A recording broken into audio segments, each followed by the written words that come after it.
Mr. Speaker, today we are witnessing democracy at work. This isn't, as some of our Republican colleagues have referred to it sadly as frivolous. This debate is fundamental to our democracy. The representatives of the American people in this House are standing up for three fundamental American beliefs. The right to vote is sacred, that a representative has a duty to represent his or her constituents, and that the rule of law is the hallmark of our nation.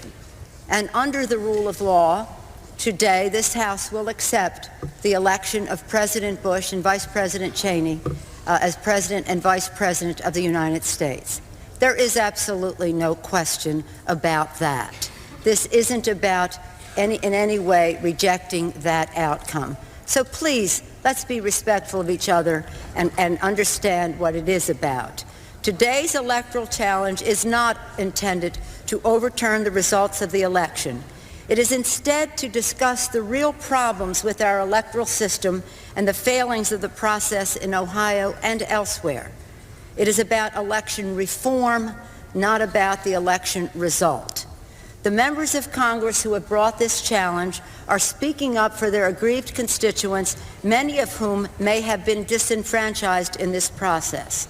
This is their only opportunity to have this debate while the country is listening, and it is appropriate to do so. If there were other venues of this caliber, we would have taken that opportunity. But this is the opportunity. We have a responsibility to take advantage of it. The right to vote is the foundation of our democracy. A discussion of that foundation, again, should not be considered frivolous.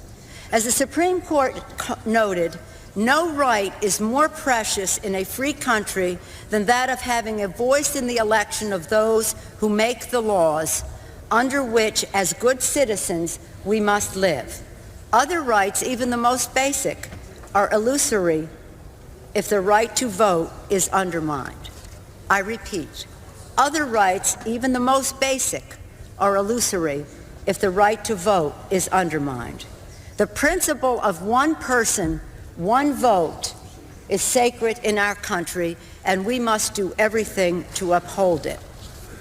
Yet more than 225 years since our founding, there are still legitimate concerns over the integrity of our elections and of ensuring the principle of one person, one vote, that every person has access to voting and that every vote will be counted.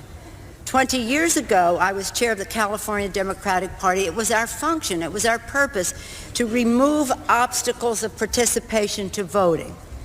The greater responsibility, of course, was with the Secretary of State in our state and in states across the country who controlled the elections in the state. But we all, in all of our capacities, had a responsibility to remove, not throw up, obstacles to participation.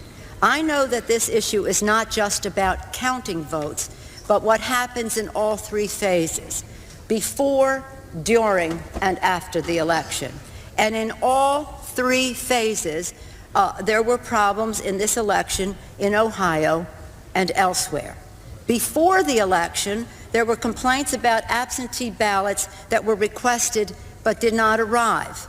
There were reports of registration problems and of improper purging of the voting rolls. And the Ohio Secretary of State made decisions about provisional ballots, partisan poll watchers, and paper requirements for registration forms that some found questionable, leading to widespread confusion and possible disenfranchisement.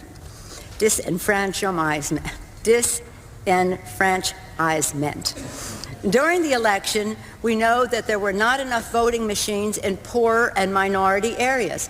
This is a fact. Yet there were sufficient machines in wealthier areas. This led to appallingly long wait times of up to 10 hours in certain places. You can deny it all you want, but it is a matter of public record that this is a fact and that this is wrong. There were credible reports of voter suppression on Election Day through intimidation and misinformation, and the patchwork use of provisional ballots led to unequal treatment under the law.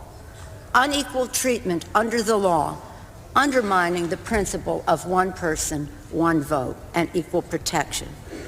As for after the election, the American people must have every confidence that every vote legally cast will be legally counted and accurately counted. But constantly shifting vote tallies in Ohio and malfunctioning electronic machines which may not have paper receipts have led to additional loss of confidence by the public. As elected officials, we have a solemn responsibility to improve our election system and its administration. We cannot be here again 4 years from now discussing the failings of the 2008 election. We must work with the Elections Assistance Commission to further reform the election process, and we must pass legislation to improve the Help America Vote Act, including universal standard for provisional ballots and strong verification measures and paper trails. And I want to commend Mr. Ney, the distinguished chairman of the House Administration Committee, for his leadership in helping to pass the HAVA Act, which is really where we are pinning our hopes, Mr. Ney. And to Mr. Hoyer, who served in that capacity with you, and now in the Senate, others, a broader array of people who are weighing in on that.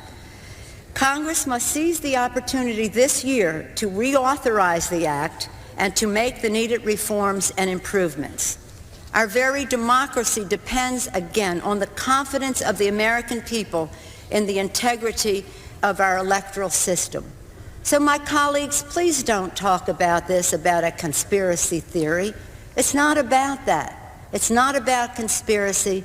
It's about the Constitution of the United States. George Bush and Dick Cheney are the elected president and vice president of the United States, and that will be, the objection will be, I think, overruled today in that regard. It's never been about that. It has always been about the fundamental principle of our legitimacy of our electoral process. Congress will resolve this dispute today, and we will all abide by the result because we are a nation of laws. America is a beacon of democracy to the world. We must never forget the power of our own example to those who aspire to freedom throughout the world. So let's respect this debate today for what it is, about ensuring the foundation of our very own democracy, and by sending a message to the world that we are truly, truly protective of our Constitution and that we honor the oath of office that we take to protect and defend the Constitution. I urge my colleagues all to join together in a bipartisan way for electoral reform, to follow on the good work that I mentioned of Mr. Ney earlier and Mr. Hoyer, and to make sure that 4 years from now we will come together not having to have this kind of debate, but that today's debate will serve the purpose it is intended to have for our country. Thank you, Mr. Speaker.